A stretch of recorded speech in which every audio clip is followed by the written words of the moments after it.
आज के कार्यक्रम में आपका स्वागत है। आज हम बातचीत करेंगे शेखर कुमार यादव जो इलाहाबाद हाई कोर्ट में जस्टिस हैं। उन्होंने जो बातें कही उनके प्रसंग में, और मैं जो उन्होंने कहा है उसी तक अपने को सीमित रखूंगा मैं। उससे जो प्रश्न उठ रहे हैं उन पर सोचने की जरूरत है। इस पर बहुत अच्छे वीडियो इस बीच में आ चुके हैं। रवीश कुमार का है, अंजुम जी का है, और भी लोगों के हैं। कपिल सिब्बल की जो बहुत शानदार प्रेस कॉन्फ्रेंस हुई है, तो उसके डिटेल्स तो सारे आ गए। मैं इसका एक वह पक्ष जो कि आया नहीं।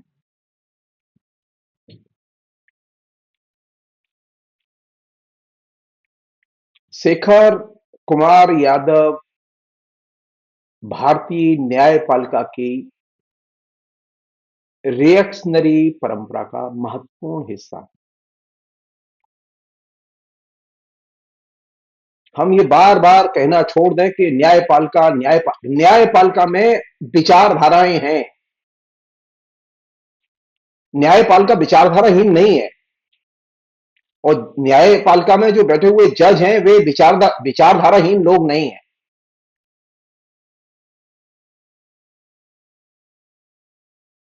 जजों को विचारधाराहीन रूप में देखने की जो आदत है उससे हम लोग बचें। जजों की अपनी एक विचारधारा होती है, और एक विचारधारा वह है जो उनके जजमेंट में दिखाई देती है। एक विचारधारा वह है जो कि उनके पब्लिक डिस्कोर्स में या पब्लिक स्पीकिंग में दिखाई देती है।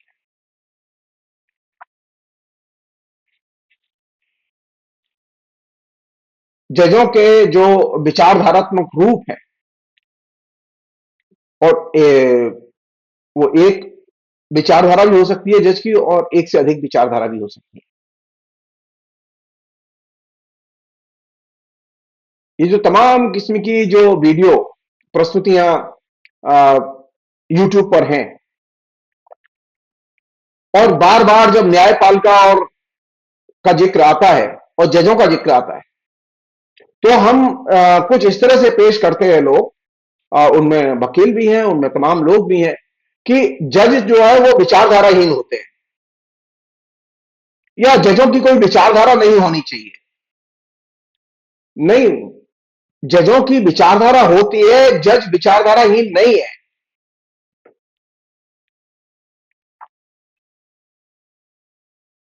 अगर हम ये मान लेंगे कि जज विचारधाराहीन होते हैं, तब तो फिर बात ही खत्म हो जाएगी।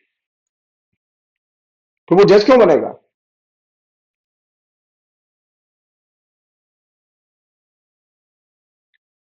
कहां से आती है उनकी ये विचारधारा?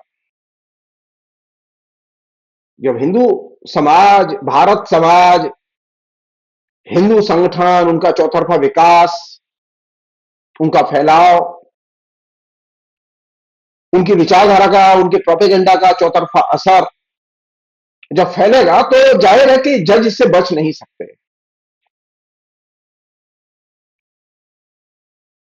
मुझसे अच्छा मैं तो लॉ का आदमी नहीं हूं।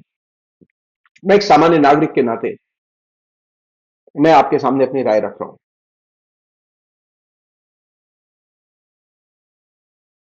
मैं बहुत ही विनम्रता से कहना चाहता हूं कि जजों की विचारधारा होती है। जज विचारधाराहीन नहीं होते, और जजों के बीच में विचारधारा की कई परंपराएं हैं। शेखर कुमार यादव जो है वो, जिसे कि मैंने आपसे कहा कि वो दक्षिणपंथी विचारधारा के प्रतिनिधि जज हैं।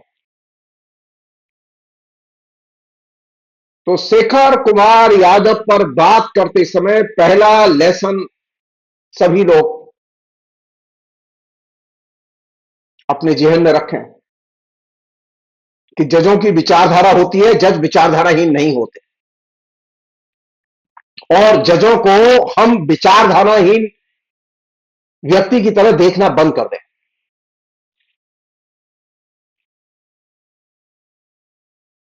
और जज अपनी विचारधारा से संचालित होते हैं। ये आपको गलतफहमी है। ये गलतफहमी है कि जज जो है वो संविधान की विचारधारा से संचालित होते हैं। संविधान की भाषा, संविधान की तमाम किस्म के प्रावधान, ये उनके लिए आवरण का काम करते हैं।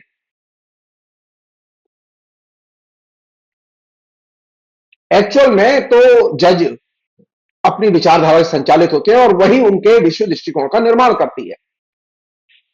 एक जज कैसे विचारधारा को व्यक्त करता है, ये उसके तमाम किस्म के बयानों में साफ तौर पर देखा जा सकता है। किसी भी जज को उठाइए आप एक पॉलिटिकल लीडर के बयानों में विचारधारा देखते हैं, एक पॉलिटिकल एक्टिविस्ट के बयानों में विचारधारा देखते हैं, ट्रेड यूनियन नेता के विचार देखते हैं, आप प्रधानमंत्री, सांसद, मुख्यमंत्री सबके भाषणों में विचारधारा देखते हैं, लेकिन आपको जज के बयानों में विचारधारा नजर क्यों नहीं आती?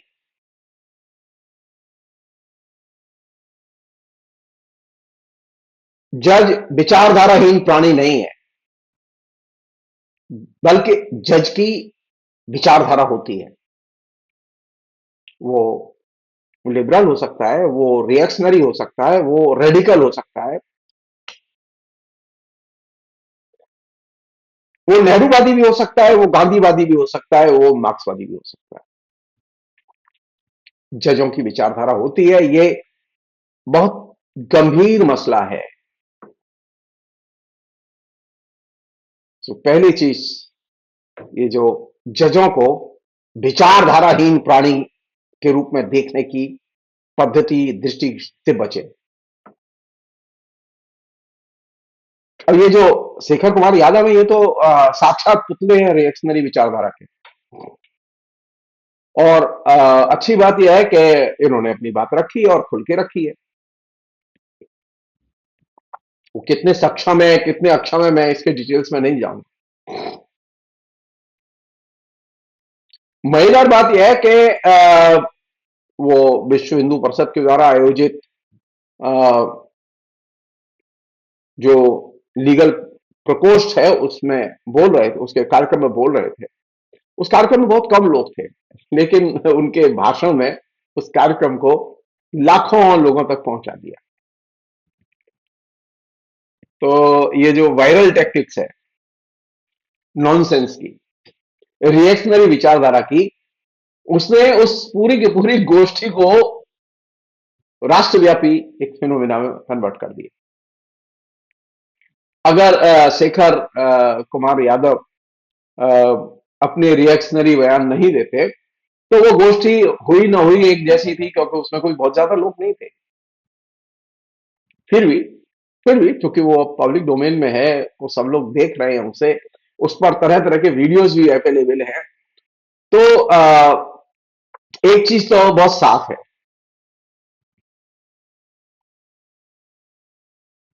जो वो मैसेज दे रहे हैं। पहला मैसेज तो वो दे रहे हैं कि जजों की विचारधारा होती है। और आप याद कीजिए, हिंदुस्तान के जो जजमेंट हैं और हिंदुस्तान के जो जज हैं, उनके अधिकतर जजमेंट किस तरह की आइडियोलॉजी के फ्रेमवर्क में रखे जा सकते हैं। अभी तक मेरे नजर में कोई ऐसी किताब नहीं गुजरी है, हो सकता है हो, मैं जानता नहीं, तो मैं लौका आदमी तो हूं नहीं।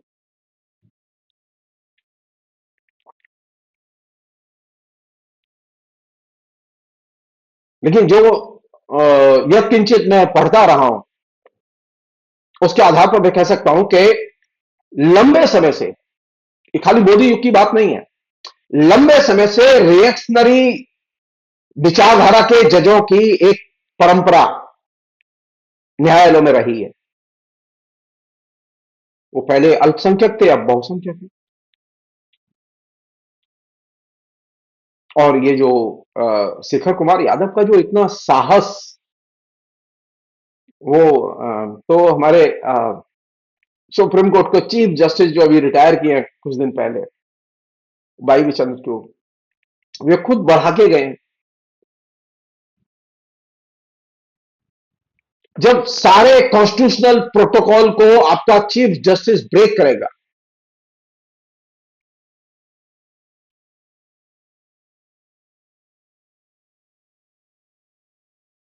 जब आपके जजों में बार बार ऐसे जज और उनके फैसले आएंगे जो कि संविधान के, माइनॉरिटीज के, धर्म के, धर्मों के प्रति समानता के नजरिए के, धर्म की संपत्ति के अधिकार के खिलाफ होंगे,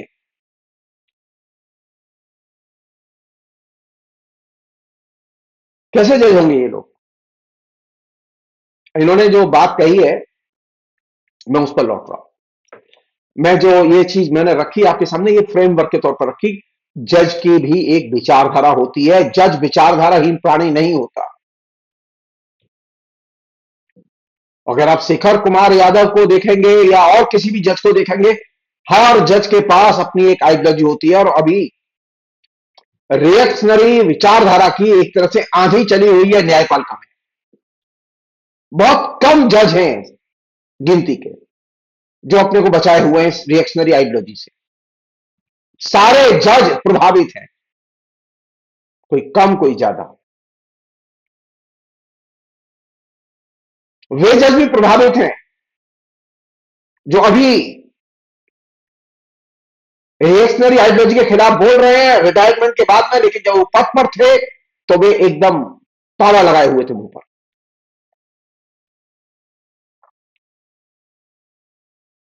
कुछ लोग जब रिएक्शनरी आइडियोलॉजी से प्रभावित होते हैं तो बोलते हैं, और कुछ लोग जब प्रभावित होते हैं तो डर की वजह से चुप रहते हैं।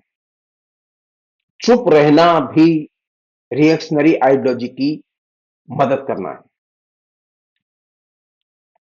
चुप रह के जज, जो सेक्युलर जज है, जो रिटायरमेंट के बाद में अचानक उसके अंदर से सेक्युलरिज्म उफान लेने लगता है,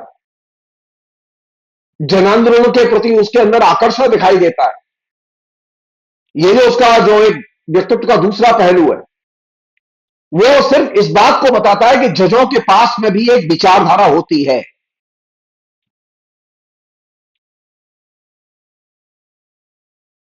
दूसरी चीज, और मैं साफ कह रहा हूं आपसे, जज जो है सबसे ज्यादा दब्बू किस्म के लोग होते हैं। वो निडर विडर नहीं होते। वो कोई भूल से कोई इक्का दुक्का घटना घट जाए, जनरली बड़े डरपोक किस्म के लोग होते हैं।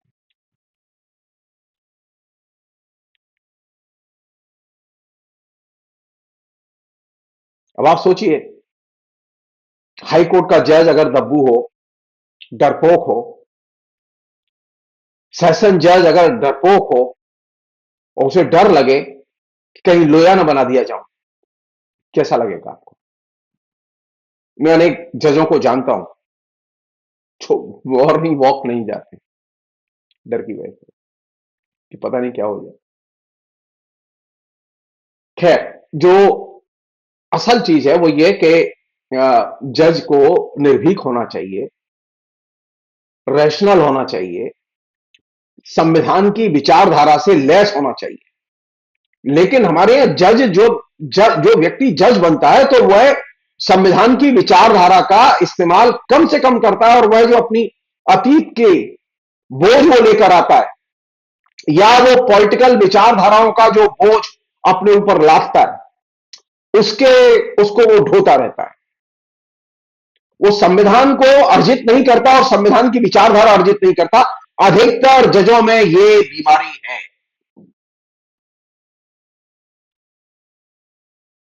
लेकिन ये जजों की विचारधारा और जजों के विचारधारात्मक रूपांतरण न हो पाने की जो मुश्किलें हैं, इनका जिक्र आपको तमाम बड़े लॉयर्स की किताबों में नहीं मिलेगा।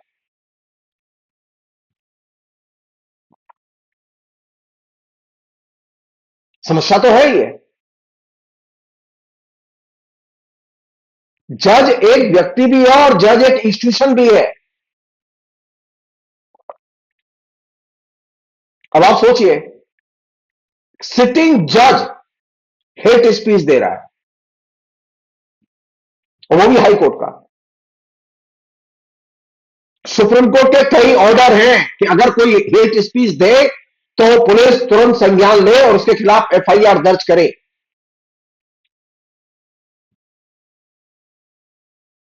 उत्तर प्रदेश में क्या एक्शन हुआ? नहीं।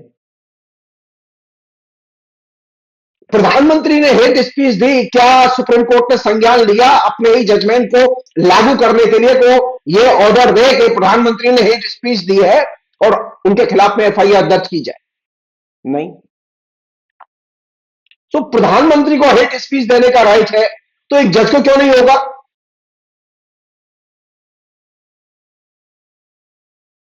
ये जो है कि जब प्रधानमंत्री कर सकते हैं तो मैं भी कर सकता हूं। किसकी विचारधारा संचालित हो रहे हैं लोग? सत्ता के शिखर पर जो लोग बैठे हुए हैं उस उनकी विचारधारा उनके लिए आदर्श है, और शेखर कुमार यादव ने ठीक वही काम किया। उन्होंने कहा, ये लाइव लॉ जो वेबसाइट है उसमें ये भाषण के अंश उनके अवेलेबल है। मैंने पूरा भाषण उनका वीडियो भी सुना, तकरीबन 30 मिनट का भाषण है उनका। वो मती जिसे रिएक्शनरी विचारधारा के लोग जिस तरह से रद्दी भाषण देते हैं, उनका उसका एक नमूना है।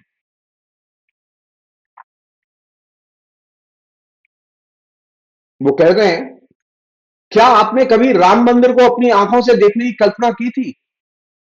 हमारे कई पूर्वजों ने रामलला को मुफ्त मुक्त होते देखने और भव्य मंदिर बनते देखने की आशा में बलिदान दिया। वे इसे देख नहीं पाए, लेकिन उन्होंने अपना काम किया। लेकिन अब हम इसे, यानी मंदिर को, बनते देख रहे हैं। हम पूछना चाहते हैं कि क्या शेखर यादव के पूर्वज विश्व हिंदू परिषद के लोग हैं, आरएसएस के लोग हैं? अगर हैं तो फाइन। क्या उनके परिवार में से किसी ने राम मंदिर के लिए बलिदान दिया? अगर दिया है तो फाइन।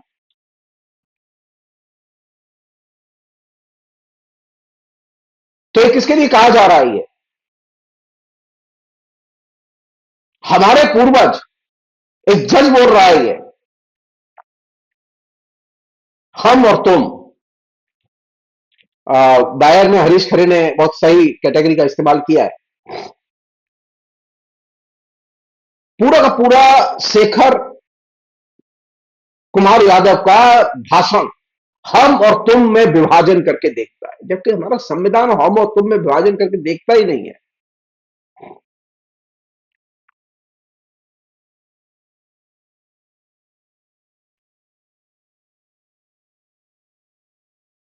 उम्मीद देखिए, शानदार उम्मीद देखिए। जज कह रहा है,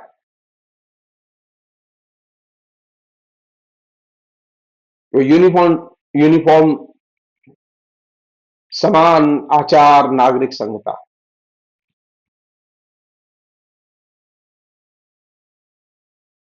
उनका उसने कहा है कि हम इसे लागू करके देखेंगे, करेंगे। उन्होंने कहा है कि मैं आपको आश्वासन देता हूं कि आप जल्द ही इस, यानी यूसीसी विधेयक को देखेंगे। वह दिन दूर नहीं जब यह स्पष्ट हो जाएगा कि यदि एक देश है तो एक कानून और एक दंडात्मक कानून होना चाहिए। जो लोग धोखा देने या अपना एजेंडा चलाने की कोशिश करते हैं वे लंबे समय तक नहीं टिकेंगे।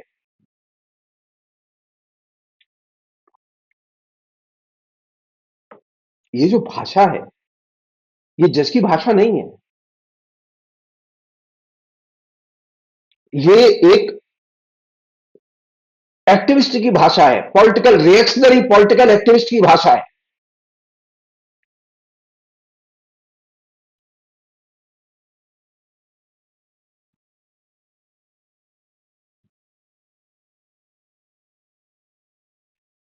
उन्होंने एक बहुत महत्वपूर्ण बात कही है, जो मैं आपसे कह रहा हूं, कि जजों में भी विचारधारा होती है और उसकी एक रिएक्शनरी परंपरा है जजों। उन्होंने कहा है कि इलाहाबाद हाईकोर्ट के ऐतिहासिक पुस्तकालय कक्ष में अब तक आए सभी महानुभावों के समक्ष शपथ ले रहे हैं कि यह देश निश्चित रूप से एक समान नागरिक, एक समान कानून लाएगा और बहुत जल्द इसे लाएगा।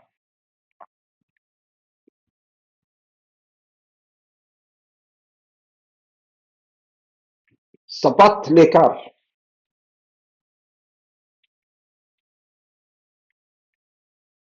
समान नागरिक संहिता, यूनिफॉर्म यूनिफॉर्म सिविल कोड,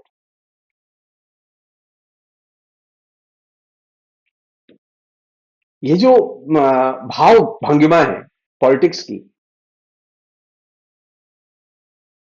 एक और चीज, बहुत ही दिलचस्प आदमी है ये, और इनका माइंड सेट, कायदे से जज जब बोलते हैं तो उनके इस आइडियोलॉजिकल पहलू को देखा जाना चाहिए। जज एक व्यक्ति नहीं बल्कि एक विचारधारा का पुतला है। वो कहते हैं आप वकील, व्यापारी या स्टूडेंट हो सकते हैं, लेकिन आप पहले हिंदू हैं। और जो कोई कहता है कि यह भूमि उसकी मां है और वह इसका बच्चा है, तो वह हिंदू है। विवेकानंद भी मानते थे केवल हिंदू ही इस देश को विश्व गुरु बना सकता है, कोई और नहीं। इस इच्छा को कभी मरने न दें। अब बताइए, संविधान गया भैया के खेत में। संविधान पर संविधान सभा के मेंबरों के द्वारा दिए गए अच्छे अच्छे भाषण गए चूल्हे में।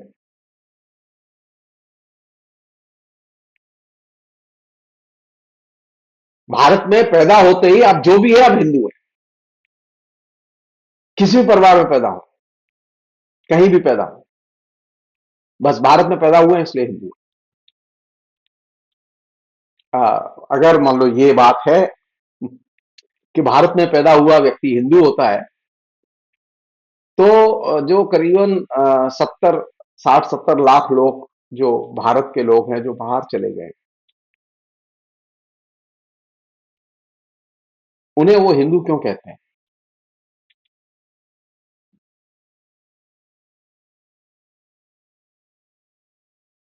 वो तो वहीं पैदा हुए हैं।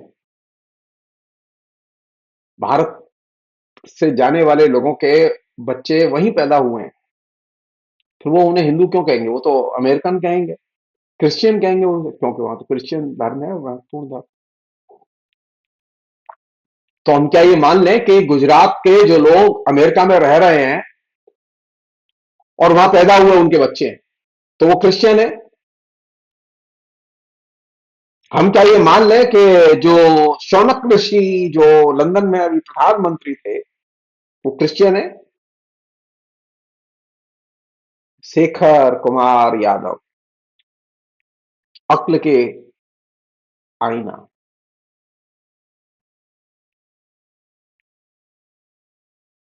और कौन सी अक्ल? रिएक्शनरी बुद्धि। उन्होंने एक बड़ी अच्छी बात कही है, बहुत ही समझदार आदमी है। उन्होंने कहा है कि गंगा में डुबकी लगाने या चंदन लगाने वाले व्यक्ति ही हिंदू होने की एकमात्र परिभाषा नहीं है। और जो कोई भी इस भूमि को अपनी मां मानता है, जो संकट के समय देश के लिए अपनी जान देने को तैयार है, चाहे वह किसी भी धार्मिक प्रथा या विश्वास का पालन करता हो, चाहे वह कुरान या बाइबल का पालन करता हो, वह हिंदू है। अब ये कितनी महान बुद्धि है। अब मनु भी बेचारा पानी भर रहा है इनके सामने, याज्ञवल्क्य ऋषि भी पानी भर रहे हैं इनके सामने, वेद व्यास भी इनके सामने पानी भर रहे हैं। हिंदू की जो परिभाषा वेद व्यास ने दी, हिंदू के लिए जो याज्ञवल्क्य ने लिखा, मनुस्मृति में मनु ने लिखा, उसको भी ये नहीं मानते। ये सिर्फ एक ही चीज मानते हैं, डॉक्ट्रिन मानते हैं, एक ही सिद्धांत मानते हैं, जो आरएसएस का सिद्धांत है। तो जो इस देश में पैदा हुआ, वो चाहे चाकूबाज ही क्यों ना हो, माफिया क्यों ना हो, वो आदर्श हिंदू है। वो चाहे जितने अपराध करे, वो आदर्श हिंदू है, क्योंकि वो हिंदुस्तान में पैदा हुआ, और जो हिंदुस्तान में पैदा हुआ है और इस धारणा को मानता है, तो उसकी तो हर हालत में इस देश को रक्षा करनी चाहिए। यही वजह है, यही वजह है कि अपराधियों की भीड़ लगी हुई है बीजेपी के दफ्तर पर।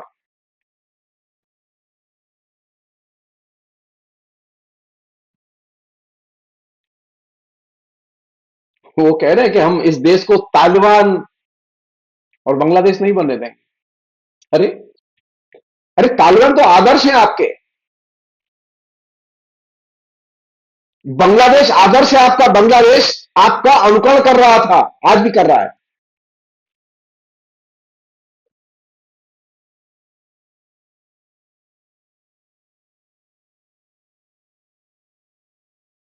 ये किसकी राय है? ये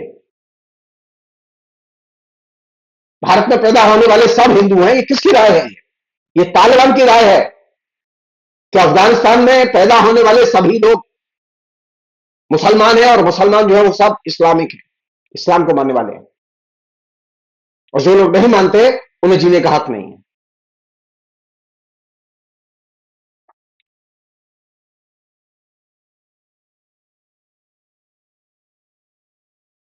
ये जितने भी इस्लामिक टेररिस्ट संगठन है, वे धर्म को ही मानते हैं, धर्म ही उनकी धुरी है, और भारत में धर्म ही धुरी है आरएसएस की। तो जब शेखर यादव जब इस बात को कहते हैं, तो वे जानते नहीं है कि जब वो धर्म को ही धुरी बना रहे हैं हर चीज की, यानी राष्ट्र में पहचान को भी धर्म की पहचान में कन्वर्ट कर रहे हैं वो। संस्कार की जरूरत नहीं है हिंदू के लिए।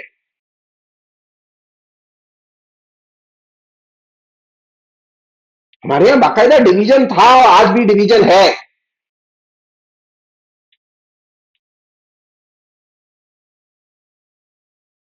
अगर सब हिंदू है तो फिर कास्ट डिवीजन क्यों है? सब हिंदू हैं जो यहां पैदा हुए हैं, तो फिर मुसलमानों के ऊपर हमले क्यों किए जा रहे हैं? हम ये मान लें कि ये मुसलमानों पर किए जा रहे हमले हिंदुओं पर किए जा रहे हमले हैं।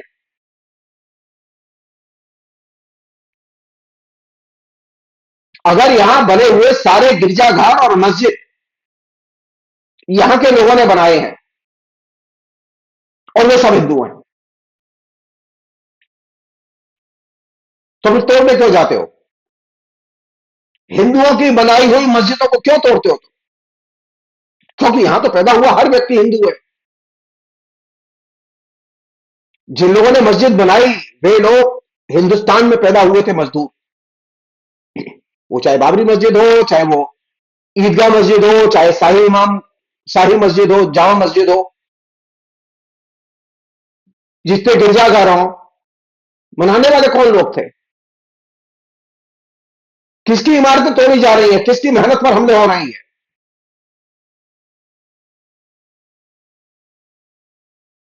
अगर सब हिंदू हैं, तो फिर मुसलमानों पर हमले क्यों किए जा रहे हैं? अगर यहां रहने वाले और यहां पैदा होने वाले सब हिंदू हैं, तो एक मुसलमान जब हाउसिंग सोसाइटी में घर खरीद लेता है, तो क्यों हिंदू गोरबंद होकर उसके खिलाफ में जिहाद बोलने चले जाते हैं? क्यों उसकी रक्षा नहीं की जाती? नहीं, कहीं घोटाला है, बड़ा घोटाला है। जो आपकी बात न माने वो हिंदू नहीं है। मैं नहीं मानता, मैं नहीं मानता कि शिखर यादव जो कह रहे हैं हिंदू के नाते, वो सही कह रहे हैं, या आरएसएस के लोग जो हिंदू के नाते कहते हैं वो सही कहते हैं। मैं नहीं मानता,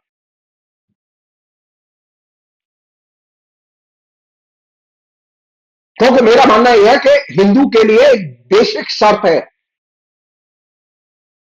उस बेसिक शर्त का वे लोग पालन नहीं करते। हिंदू बाई नेचर, बाई संस्कार सहिष्णु होता है, उसमें अन्य के प्रति सम्मान का, श्रद्धा का भाव होता है, और प्रेम का भाव होता है। वो मैं और तुम में विभाजित करके, हम और तुम में विभाजित करके नहीं देखता।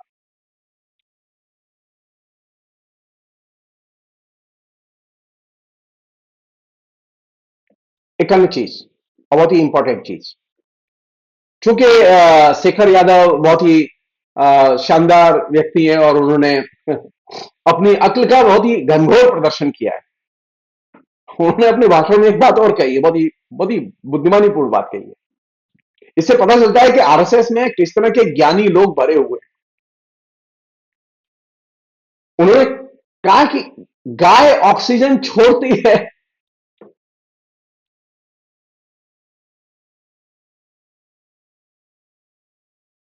अच्छा बताइए, अरे गाय ही नहीं, सुअर भी ऑक्सीजन छोड़ता है और ऑक्सीजन ग्रहण करता है। शेर भी ऑक्सीजन छोड़ता है और ग्रहण करता है। तमाम नरभक्षी पशु ऑक्सीजन छोड़ते हैं और ऑक्सीजन ग्रहण करते हैं। तमाम पक्षी, तमाम प्राणी ऑक्सीजन छोड़ते हैं और ग्रहण। ये किस बेवकूफ ने कहा सिर्फ गाय ही ऑक्सीजन छोड़ती है और ऑक्सीजन ग्रहण करती है?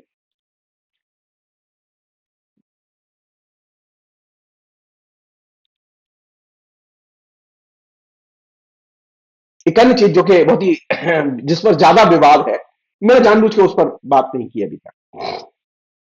उन्होंने कहा है कि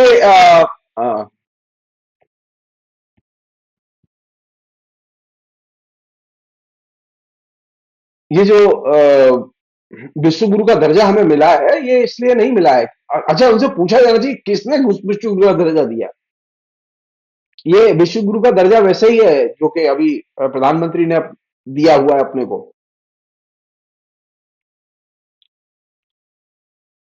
जैसे कि ये तमाम जो निरक्षर, इनके जो भौपू घूमते रहते हैं, संत महंत, वो अपने को कोई 1008, कोई 108 कहता रहता है। Self appointed Mahaguru, self appointed cult गुरु।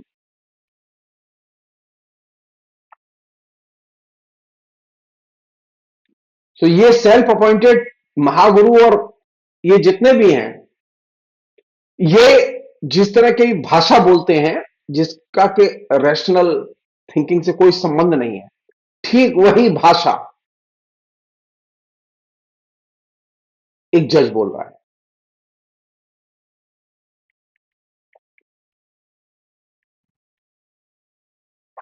और ये जो बुद्धि है, जज की बुद्धि, महान बुद्धि,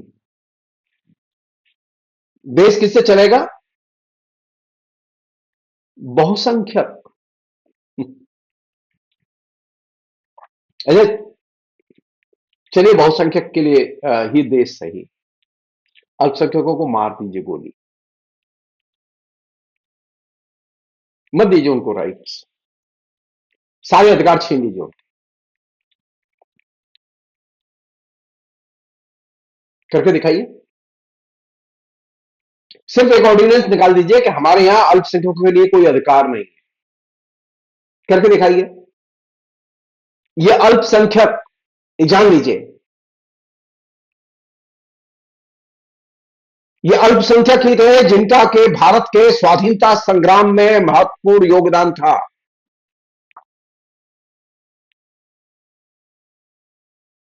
ये जो डेमोक्रेसी आई है, ये डेमोक्रेसी आई है अल्पसंख्यकों की कुर्बानी से, बहुत संख्यकों की कुर्बानी से नहीं आई है। मैं बहुत साफ कहना चाहता हूं, जो अल्पसंख्यक और बहुसंख्यक का डिवीजन करके देखते हैं, उनके लिए ये मैसेज है, और ये अल्पसंख्यकों के लिए भी मैसेज है कि उन्होंने जो एक तरह से न्यूट्रल रहने का रवैया अपनाया हुआ था डेमोक्रेसी से, उसने ये आज नौबत पैदा की कि उनके ऊपर हमले हो रहे हैं सबसे ज्यादा। हिंदुस्तान में लोकतंत्र अल्पसंख्यकों के सक्रिय सहयोग, कुर्बानी और शिरकत से आया। 1857 के संग्राम से लेके 47 तक। और यही वजह थी कि अल्पसंख्यकों को ब्रेक करने की कोशिश की गई मुस्लिम लीग के जरिए, और भारत विभाजन की कोशिश की गई। जाहिर है उसमें अल्पसंख्यक भी बड़ी संख्या में मारे गए, बहुसंख्यक भी मारे गए, और अल्पसंख्यकों को बहुत धक्का लगा। लेकिन ये गलतफहमी दिमाग से निकाल दें कि अल्पसंख्यक पिटते रहेंगे। हिंदुस्तान में अल्पसंख्यक लोकतंत्र पसंद जमात है। हिंदुस्तान में अल्पसंख्यक सबसे ज्यादा कानून के पाबंद लोग हैं, जो कानून का पालन करते हैं। वो कभी किसी भी भगवान के खिलाफ, उन्होंने कभी किसी भी एक भी व्यक्ति ने कोई बयान नहीं दिया।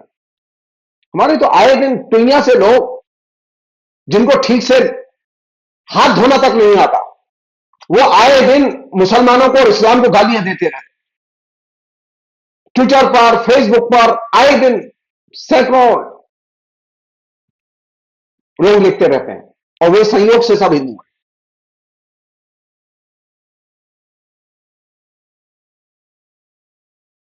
तो जस्टिस शेखर यादव जो बोल रहे थे, वो असल में जजों में जो एक रिएक्शनरी आइडियोलॉजी की परंपरा तैयार हुई है, उसको वो एक तरह से अव्यंजित कर रहे थे, व्यक्त कर रहे थे।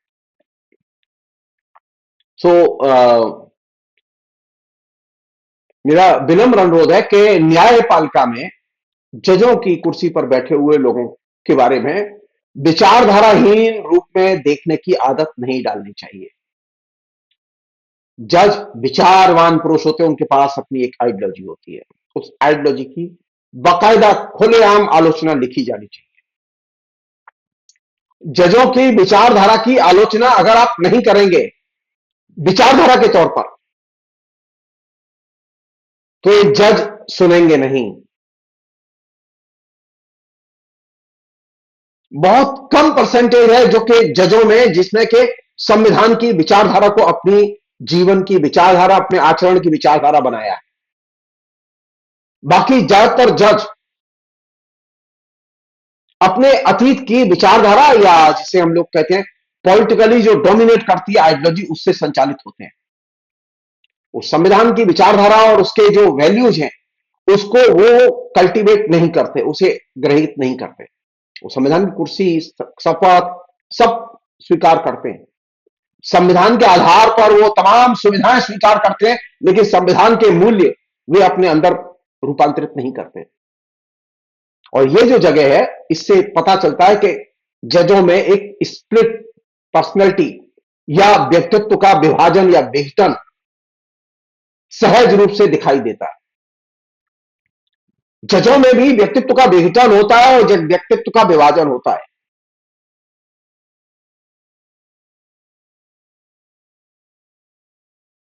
और ये चीज कायदे से डिस्कोर्स का केंद्र बिंदु बननी चाहिए।